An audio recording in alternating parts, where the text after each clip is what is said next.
Imagina a cena. Uma viatura em patrulhamento recebe um chamado pelo rádio. Um indivíduo acabou de pegar um celular de uma mesa de café e saiu correndo. A equipe é rápida. Localiza o suspeito umas 2 quadras depois e o celular está lá, no bolso dele. Agora a pergunta que vai estar na prova do concurso é: nesse exato momento, o crime foi consumado ou foi só uma tentativa? Parece simples, né? Mas a resposta certa é o que separa o candidato aprovado daquele que fica pelo caminho. E olha, essa não é uma situação hipotética de livro. Isso é o dia a dia da atividade policial. É por isso que o crime de furto é, sem dúvida, um dos temas mais explorados em qualquer concurso da área de segurança pública. Dominar esses detalhes não é só para passar na prova, é para saber o que fazer na rua, na hora da ocorrência. É a base de tudo. Então é exatamente nisso que a gente vai mergulhar hoje. A proposta aqui é desvendar o crime de furto, começando pela sua forma mais pura, vamos dizer assim. O furto simples, lá no caput do artigo 155 do Código Penal. Vamos analisar os elementos essenciais e, principalmente, dissecar o ponto que mais derruba candidatos, o momento exato em que o furto se consuma. Ok, vamos direto ao ponto então. O que o Código Penal diz que é furto? Qual é, a receita do bolo desse crime? A receita é surpreendentemente curta, mas cada ingrediente é fundamental. O artigo 155 diz: subtrair, para si ou para outrem, coisa alheia móvel. Vamos quebrar isso. O verbo, a ação principal, é subtrair. Pensa em subtração na matemática, sabe? É tirar, diminuir, remover algo da esfera de posse e de vigilância da vítima. Certo, é a ação de pegar o que não é seu. Mas é a parte para si ou para outrem? Isso parece crucial. No crime, é o que a gente chama de elemento subjetivo. Não basta o ato físico de pegar. É preciso ter a intenção específica de se apossar do bem, de transformar ele em seu ou de entregá-lo a uma terceira pessoa. A doutrina usa um termo em latim, animus furandi, que, em bom português, é a alma de ladrão, sabe? A vontade de ser o novo dono da coisa. Sem essa alma, a ação pode ser outra coisa, mas não é furto. A alma de ladrão, gostei disso. Fica bem mais fácil de lembrar. Voltando para o nosso caso do café, o fato do indivíduo ter colocado o celular no bolso e saído correndo já demonstra claramente esse animus furandi, certo? Ele não estava só olhando, ele queria aquilo para ele. Perfeito. A conduta dele grita animus furandi. E o último ingrediente da receita é o objeto. Coisa alheia móvel. Coisa é qualquer bem com valor econômico. Alheia significa que pertence a outra pessoa. Você não pode furtar algo que já é seu ou que foi abandonado, por exemplo. Imóvel é tudo aquilo que pode ser transportado de um lugar para outro. Se um desses elementos faltar, a receita desanda e não temos o crime de furto. Isso me faz pensar em algumas situações curiosas que podem aparecer na prova. Quando a lei fala em coisa móvel, um animal de estimação, um cachorro, por exemplo, entra nessa categoria? Com certeza. E essa é uma ótima pergunta de prova, viu?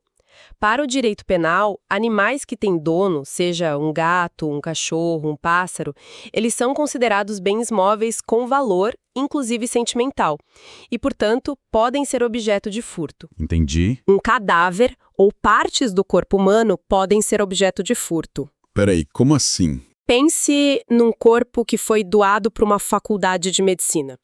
Aquele corpo tem um titular, uma destinação, ele pertence à instituição. Subtraí-lo de lá é furto. O mesmo vale para órgãos, para transplante ou até restos mortais de um cemitério. Juridicamente, eles são considerados coisas que pertencem a alguém ou a alguma entidade. Entendido. Então, ao proteger a coisa alheia móvel, a lei está protegendo o nosso patrimônio. Isso da subtração sorrateira, sem que a vítima perceba, me faz pensar numa coisa que confunde muita gente, inclusive na hora da prova. A diferença brutal entre o furto e o roubo. Ambos envolvem pegar o que não é seu, mas a linha que separa os dois é crucial, não é? É a linha que separa dois mundos no Código Penal, com penas completamente diferentes. Essa é a pegadinha número 1 em provas sobre crimes patrimoniais. A diferença não está no objeto levado, mas no meio que o criminoso usa. No furto, a ação é clandestina, é na astúcia, na habilidade de não ser percebido. O agente se aproveita de um descuido, da ausência da vítima. A vítima, muitas vezes, só percebe o prejuízo depois. E no nosso exemplo do café foi exatamente isso. O dono do celular estava distraído e o ladrão agiu na surdina. E se ele tivesse agido de outra forma? Aí a história muda completamente. Se o indivíduo no café, em vez de pegar o celular sorrateiramente, tivesse chegado na mesa, apontado uma arma, ou mesmo que não tivesse arma, mas gritasse, passa o celular ou eu te quebro. A conversa seria outra. Totalmente. Estaríamos no campo do roubo, o artigo 157. A presença da violência contra a pessoa ou da grave ameaça é o que qualifica o crime, torna ele muito mais grave, porque além do patrimônio, ele atinge a integridade física e a liberdade da vítima. A ausência de violência ou grave ameaça é a chave, então. Agora, e a intenção por trás da ação? Já falamos do animus furandi, a tal alma de ladrão, mas e se a intenção não for ficar com o bem para sempre? Por exemplo, eu pego a bicicleta do meu vizinho sem avisar, só para ir na padaria e devolver em 5 minutos. Espera um pouco, isso parece uma brecha perigosa na lei. Quer dizer que eu posso pegar o carro do vizinho, dar uma volta e devolver e fica tudo bem? Onde exatamente a justiça traça a linha entre um uso momentâneo e um furto de fato? Sua pergunta é exatamente o que o examinador quer testar. Essa figura é o chamado furto de uso. Para que ele aconteça e a conduta não seja considerada crime, ou seja um fato atípico, são necessários alguns requisitos muito específicos e cumulativos.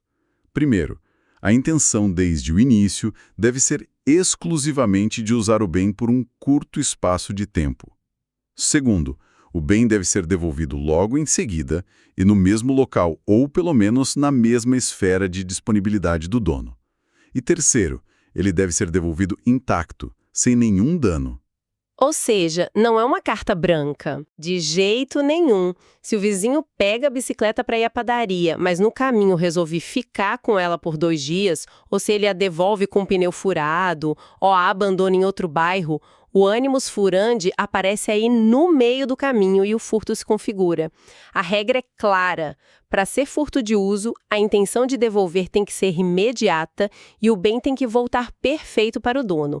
É uma situação muito restrita e que as bancas adoram explorar em questões. Perfeito. Agora chegamos ao ponto central, aquele que a gente lançou no início e que gera maior confusão. A diferença entre o crime consumado e o tentado. Exato. O Código Penal diz que o crime está consumado quando, basicamente, o checklist de tudo que o define está completo. A tentativa é quando o agente começa a executar o crime, mas não consegue chegar ao fim, por alguma razão fora da sua vontade. A grande questão no furto é saber qual é o último item desse checklist. É quando o ladrão consegue fugir, é quando ele chega num lugar seguro com o objeto. Essa é a dúvida de R$1 milhão. Qual é a resposta que a prova exige? A resposta que vale para a prova, adotada pelo Superior Tribunal de Justiça, o STJ, e pelo Supremo, o STF, é a teoria da appreensio ou amotio. E atenção total aqui, porque isso define a aprovação. Essa teoria diz que o furto se consuma no exato momento em que o agente inverte a posse da coisa. Em outras palavras, quando o bem passa para o poder dele, mesmo que seja por um instante, e mesmo que haja perseguição policial logo em seguida. Mas isso soa um pouco injusto, não? Para o leigo, parece que a polícia fez seu trabalho perfeitamente, no nosso exemplo do café. O bem foi recuperado na hora, o prejuízo da vítima foi 0. Por que a lei considera isso um crime consumado, com uma pena maior e não apenas uma tentativa que deu errado? Essa é a reflexão que o candidato precisa ter. E é interessante pensar por que os tribunais firmaram essa posição. Adotar uma teoria diferente, como a que exige a posse mansa e pacífica, criaria uma insegurança jurídica enorme. Quase todo furto com perseguição seria rebaixado para tentativa, diminuindo a resposta do Estado e, na prática, incentivando o criminoso a simplesmente correr mais rápido. A teoria da amotio é uma ferramenta pragmática para dizer, a partir do momento em que você tirou o bem da vítima, o dano ao patrimônio já começou, a ordem jurídica já foi violada, o crime está completo. Então, Aquele pensamento de que o ladrão precisa ficar de boa com o objeto para o crime ser consumado está completamente errado para fins de concurso. Completamente. Esse é o erro clássico. Não é necessária a posse tranquila e desvigiada. A simples inversão da posse, aquele momento em que o ladrão no café pega o celular e o coloca no bolso, tirando-o do controle da vítima, já é suficiente. Naquele instante, o crime se consumou. A perseguição e a recuperação do bem são fatos posteriores que não mudam a natureza do crime de consumado para tentado. Isso me levanta outra questão que eu sempre vejo em filmes. O ladrão de loja que é pego antes mesmo de passar pela porta por seguranças que o vigiavam por câmeras o tempo todo. A defesa sempre diz que ele não teve chance, que o sistema de segurança tornava o crime impossível. Isso tem algum fundamento na vida real? Excelente ponto e outra pegadinha manjada de prova. A defesa pode até tentar essa tese, mas ela não se sustenta. O STJ pacificou esse entendimento na súmula 567. Ela diz com todas as letras que um sistema de vigilância com monitoramento eletrônico ou a presença de seguranças no estabelecimento por si só não torna o crime impossível. Existe sempre uma chance, ainda que remota, de o agente conseguir burlar a vigilância e sair com o produto. Lembro de um caso de concurso que descrevia um sujeito que pegou um anel caríssimo numa joalheria e o engoliu. Ele foi detido ainda dentro da loja. A defesa alegou o crime impossível, mas os tribunais entenderam que, ao engolir, ele inverteu a posse de forma cabal, furto consumado. É um exemplo extremo, mas que ilustra perfeitamente a teoria da Amotio. O exemplo do anel é marcante. Então, no caso da loja, se o segurança o aborda quando ele está com o produto escondido, mas ainda dentro do estabelecimento, seria uma tentativa? Exatamente. Ele iniciou a execução do crime, mas não conseguiu a inversão da posse, de forma a sair da esfera de vigilância total da loja. Foi impedido por circunstâncias alheias à sua vontade. Portanto, tentativa de furto, que é uma conduta punível, mas não crime impossível. A súmula 567 é um dos tópicos mais quentes em provas objetivas sobre furto. Uau! Cobrimos muita coisa. Acho que vale a pena a gente organizar as ideias e reforçar os pontos-chave que vimos até agora, aqueles que o candidato tem que ter na ponta da língua. Com certeza, vamos lá. Primeiro ponto, o mais básico de todos: furto é subtração sem violência ou grave ameaça. Se tiver um desses dois, o crime vira roubo. Não pode haver essa confusão na prova. Segundo ponto, a intenção. A alma de ladrão, o animus furandi, é essencial.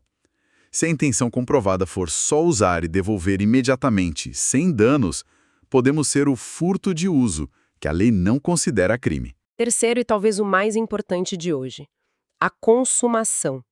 Esqueça a ideia de posse mansa e pacífica. O furto se consuma com a simples inversão da posse do bem, mesmo que por um segundo e com perseguição. Lembrem da teoria da Amotio e do nosso exemplo do celular no café. E para fechar o resumo, o quarto ponto.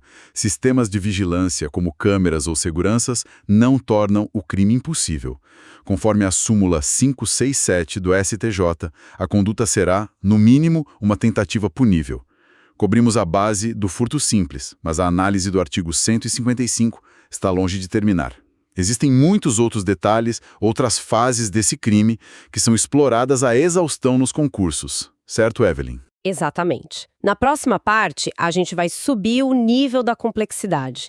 Vamos analisar as figuras do furto majorado, como o furto durante o repouso noturno, que tem uma regra de aplicação bem específica. Vamos falar do furto privilegiado, que pode diminuir a pena. E, principalmente, vamos entrar no território preferido das bancas em questões difíceis, as qualificadoras, que transformam o furto num crime muito mais grave, como o furto com arrombamento ou com envolvimento de 2 ou mais pessoas. Perfeito. Então fica uma provocação para quem está nos ouvindo refletir até a próxima análise. Se o crime de furto se consuma com a mera inversão da posse, qual a relevância prática para o policial na rua de conseguir ou não recuperar o bem subtraído imediatamente após a ação? Pense nisso não para a tipificação do crime, que já sabemos que é consumado, mas para outras consequências jurídicas e para a própria sensação de justiça da vítima.